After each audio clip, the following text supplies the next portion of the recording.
আজকে আবার চলে এসেছি একটা নতুন সিম্পল টেস্টি রেসিপির সাথে। আশা করছি আপনারা এরম রেসিপি আগে খাননি বা দেখেননি, কেননা এটা সদ্য আমার মাথা থেকে বের হওয়া, মানে সরি আমার রেসিপি, আমার নিজস্ব একদম রেসিপি, যেটা আমি টেস্ট করে ট্রাই করে আপনাদের সঙ্গে শেয়ার করছি, কেননা আমার খুব পছন্দ হয়েছিল।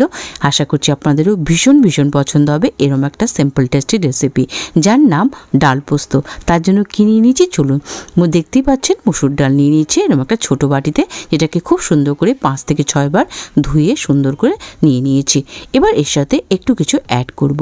হ্যাঁ, এরকম কিন্তু একটা ছোট বাটি আপনাকে জোগাড় করতে হবে। কেন সেটা চলুন পরের স্টেপে বলে দিচ্ছি। আগে দেখিয়ে নিই কী দিলাম হচ্ছে ধনেপাতার ডাঁটা, আর দিয়ে দিলাম অর্ধেকটা একটা টমেটো কাটা, যদি ছোট টমেটো হয় পুরো দিয়ে দেবেন, ভালো লাগবে খুব।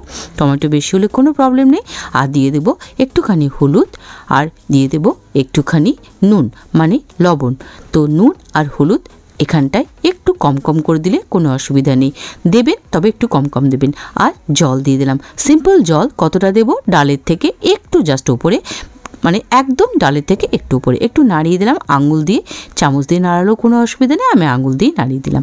এবার দিলাম একটা কাঁচা লঙ্কা চেরা, আর কি দেব, একটুখানি দিয়ে দেব কাঁচা সর্ষের তেল, একটুখানি মানে এই একটা ছোট টিস্পুনের অর্ধেক টিস্পুন দিয়ে দিলাম। এবার চলুন, কেন বলছি এরম একটা বাটির দরকার, চলুন দেখিয়ে দিই, আপনারা দেখলেই বুঝতে পারবেন।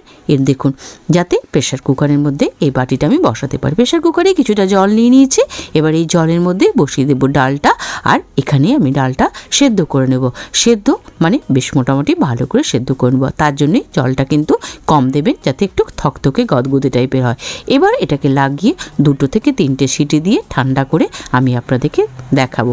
2 থেকে 3টে সিটি, আপনার ডাল যেরকম সেরকম লাগবে আপনার সিটি। তো আমার এখানে 3টেও লাগে না, তবে আমার এখানে 2টো লাগে। আর একটুখানি কিছুক্ষণ সিম আঁচে রেখে দিই, তারপরে আমি এটাকে বন্ধ করে দিই, দিয়ে ঠান্ডা করে নিই। চলুন একটা মশলা রেডি করে নিই। তো পোস্ত যখন ডাল পোস্ত, তখন পোস্ত বাটা তো অবশ্যই চাই। তো পোস্ত বাটাটা একটু আলাদাভাবে করব, কিছুই না, মশলাটা একটু আলাদা দেবো।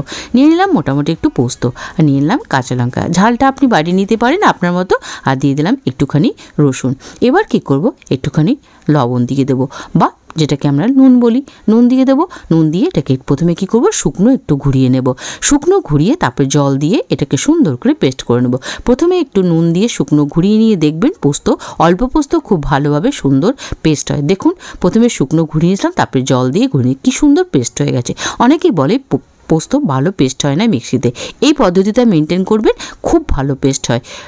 চলুন দেখে নিই ডালটা আমার হয়ে গেছে, ঠান্ডা হয়ে গেছে এটা প্রেসার কুকারটা। চলুন দেখিয়ে দিই ডালটা কীরকম সেদ্ধ হয়েছে। দেখি বুঝতে পারছেন সুন্দর থকথকে সেদ্ধ হয়েছে। এই দেখুন চামচ দিয়ে দেখিয়ে দিলাম, ঘুরে যাচ্ছে বাটিটা, কেননা চামচটা আমার ভীষণ বড়।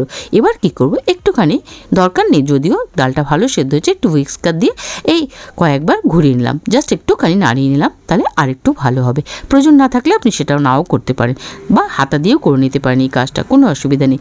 এবার চলুন এই ডালটাকে বাইরে বের করে নেব। ভীষণ সিম্পল একটা রেসিপি, গরম ভাতের সাথে আপনি যদি লেবু পছন্দ করেন লেবু নিতে পারেন, দারুণভাবে জমে যাবে, আপনার আর কিচ্ছু চাই না। যদি আমার মতো আপনারা শুকনো শুকনো খেতে পছন্দ করেন, তা একবার ট্রাই করার রিকোয়েস্ট করব, ট্রাই করে দেখবেন। সদ্য আমি নিজের মাথা থেকে বের করে রেসিপিটা বানিয়েছি, ভাবতে পারিনি এত সুন্দর একটা রেসিপি হবে। একবার ট্রাই করে দেখবেন। দিয়ে দিলাম কড়াই গরম করে, কড়াইয়ে সর্ষের তেল, পোস্ত যখন সর্ষের তেলে অবশ্যই বানাবো। এবার তেলটাকে সুন্দর করে গরম করে নেব, কড়াইটা পুরোটা নাড়িয়ে নিলাম তেলটাকে, যাতে কী হবে রান্না করতে সুবিধা হবে।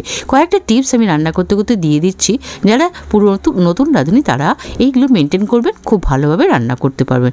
তেল গরম হয়ে গিয়ে দিয়ে দিলাম একটা কাঁচা লঙ্কা, কাঁচা লঙ্কাটা ফুটে উঠলে দিয়ে দেবো একটুখানি কালো জিরে অবশ্যই চাই। কালো জিরে একটুখানি হাতে ভালো করে মুছে দেবেন, অনেক সময় নোংরা থাকে। দিয়ে দিলাম কাটা একটা অর্ধেক বড় পেঁয়াজের একটুখানি, মানে অর্ধেক পেঁয়াজ দিয়েছি, একটা বড় পেঁয়াজে অর্ধেক পেঁয়াজ দিয়েছি। পেঁয়াজটাকে একটুখানি পিঙ্ক পিঙ্ক ভাজা হয়ে যাবে, মানে জাস্ট একটু কালার ধরবে, ততক্ষণ আমরা ভেজে নেব। তারপরে চলে যাব নেক্সট স্টেপে কী করবো, যে পোস্তটা বেটে রেখেছি দিয়ে দেবো পোস্তটা কিন্তু আপনি যদি রসুন ছাড়া খেতে চান অবশ্যই করতে পারেন, তবে মুসুর ডাল দিয়ে করছি যেহেতু রসুনটা দেওয়ার চেষ্টা করবেন, খুব সুন্দর গন্ধ, খুব সুন্দর টেস্ট হয়। তবে হ্যাঁ, পুরো পোস্তটা কিন্তু আমি দিলাম না, আপনি চাইলে পুরো পোস্তটাও দিতে পারেন, আমি দিলাম না, একটু বাঁচিয়ে দিলাম। কেন বলুন তো, যে কাঁচা পোস্তটা না রসুন আর কাঁচা লঙ্কা দিয়ে গরম ভাতে কাঁচা পোস্ত দারুণ লাগে, একবার খেয়ে দেখবেন। একটুখানি ভেজে নিলাম, তেল ছেড়ে দিচ্ছিল, তখন দিয়ে দিলাম একটুখানি ধনেপাতার কুচি। যা যা দিচ্ছি সবটা কিন্তু দেবেন, তবেই আজকে যে রেসিপিটা আমি আপনাদেরকে বারবার বলছি ট্রাইড রেসিপি, আমি নিজের বাড়িতে করে খেয়ে তারপর আপনাদের সঙ্গে শেয়ার করছি, তাই বারবার বলছি। তো হয়ে গেল দেখুন, একটুখানি ভাজা ভাজা করে একটু আঁচ কমিয়ে ঢেকে দেবো এই মিনিট দেড়েকের জন্য, তারপর ফিরে আসবো। মিনিট দেড়েক হয়ে গেছে, খুব সুন্দর গন্ধ পাবেন, কারণ তার মধ্যে আমরা ধনেপাতাও দিয়েছি, রসুন দিয়েছি, পেঁয়াজ দিয়েছি, অপূর্ব একটা গন্ধ আসবে। তারপর হয়ে গেছে, দেখতেই পাচ্ছেন সুন্দর ভাজা ভাজা হয়ে গেছে, তেল ছেড়ে দিয়েছে অলরেডি। হ্যাঁ, একটু কিন্তু তেলটা বেশি দেবেন রেসিপিটায়, তবেই আপনাকে আরও বেশি টেস্টি লাগবে, গরম ভাতে জমে যাবে। জাস্ট দিয়ে দিলাম আমাদের ডালটা, ডালে কিন্তু কোনো আর জল মেশাইনি আমি, আপনারাও ট্রাই করবেন এরকম একটা ঘনত্বে রাখতে, তবেই আপনাদের যে ডালের যে ডাল পোস্ত রেসিপিটা অপূর্ব লাগবে খেতে। কিছুক্ষণ একটু চানিয়ে নেবো এটাকে, তবে আঁচটা একটু মিডিয়াম রেখে, তা নাহলে নিচে লেগে যেতে পারে, কেন ডালটা আমাদের ঘন। কিছুক্ষণ এইভাবে নাড়িয়ে নিলাম, তারপর যাব নেক্সট স্টেপে। কিছুই না, একটুখানি জাস্ট কয়েকটা সিম্পল স্টেপ করব, করে এটাকে নামিয়ে আমরা সার্ভ করে দেবো। দেখতে পাচ্ছেন বুদবুদ করছে, হয়ে এসেছে। একটুখানি ঝালের জন্য দিয়ে দিলাম লাল লঙ্কার গুঁড়ো, যদি বেশি ঝাল পছন্দ না করেন এখানে কাশ্মীরি রেড চিলি পাউডার দিতেই পারেন, তবে হ্যাঁ এই রেসিপিটা কিন্তু ঝাল ঝাল খুব ভালো লাগে, একটু করে খেয়ে দেখবেন। চলুন, হয়ে গেছে। লাস্টে কি করব আপনারা সবাই জানেন, লাস্টে যেহেতু পোস্তর রেসিপি, লাস্টে কিন্তু আরেকটু আমি কি করব, একটু ধনেপাতা দিয়ে দেবো। ধনেপাতা না দিলে একদম মানে জমবে না ঠিক ব্যাপারটা। আপনারা হয়তো ভাববেন পোস্তর সাথে ধনেপাতা, একবার করে খেয়ে দেখবেন। দিয়ে দিলাম অল্প একটু, কিন্তু খুব বেশি না, অল্প একটু দিয়ে দিলাম, দিয়ে এটাকে করে দেবো, জাস্ট আঁচটাকে বন্ধ করে দিচ্ছি, এই ঘনত্বেই আমরা করে দেবো সার্ভ। তবে হ্যাঁ, যখন করবেন ভাত রেডি রাখবেন, আর এরকম গরম গরম ডাল পোস্ত রেডি করে তো একদম ঝটাপট বসে যাবেন ডাল পোস্ত নিয়ে। তো ভিডিও কেমন লাগলো অবশ্যই জানাবেন, যদি ভালো লাগে রিকোয়েস্ট করবো বাড়িতে একবার বানিয়ে খাবেন। চ্যানেলে নতুন হলে চ্যানেলকে সাবস্ক্রাইব করে আমার সাথে থাকবেন। যেমন কি রোজ বলি, এরকম সিম্পল টেস্টি রেসিপি আমি অলওয়েজ আপনাদের সঙ্গে শেয়ার করি। হ্যাঁ, কদিন ধরে আমি একটু ইরেগুলার হয়ে গেছি, কিছু শারীরিক অসুস্থতার আর পারিবারিক কিছু প্রবলেমের জন্য, মানে একটুখানি আমি নিজে অসুস্থ ছিলাম তার জন্য, এবং তারপর আমি কিন্তু কয়েকদিন পর রেগুলার হয়ে যাব।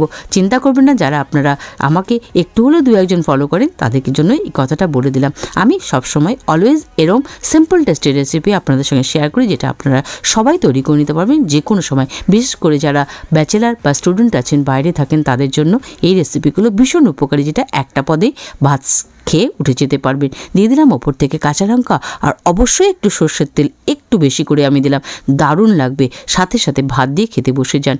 কেমন লাগলো অবশ্যই কমেন্ট করে জানাবেন। আপনাদের কমেন্ট আমি সবসময় বলি ভীষণভাবে ইন্সপায়ারিং লাগে আমাকে। একটা ছোট্ট মিষ্টি কমেন্ট করে অবশ্যই জানাবেন কেমন লাগলো। দেখুন কি সুন্দর লাগছে দেখতে। ততক্ষণ আপনাদেরকে আরেকবার রিকোয়েস্ট করব, একবার এই নতুন আমার নিজস্ব রেসিপি ডাল পোস্ত রেসিপি একবার বাড়িতে ট্রাই করবেন এবং কমেন্ট করে জানাবেন কেমন লাগলো। তো enjoy the video, be safe and be healthy. সবাই খুব সুস্থ থাকবেন, ভালো থাকবেন, এবং দেখা হবে নেক্সট ভিডিওতে, যেটা হবে এরমই সিম্পল একটা টেস্টি রেসিপি। চলুন, ততক্ষণের জন্য বাই বাই।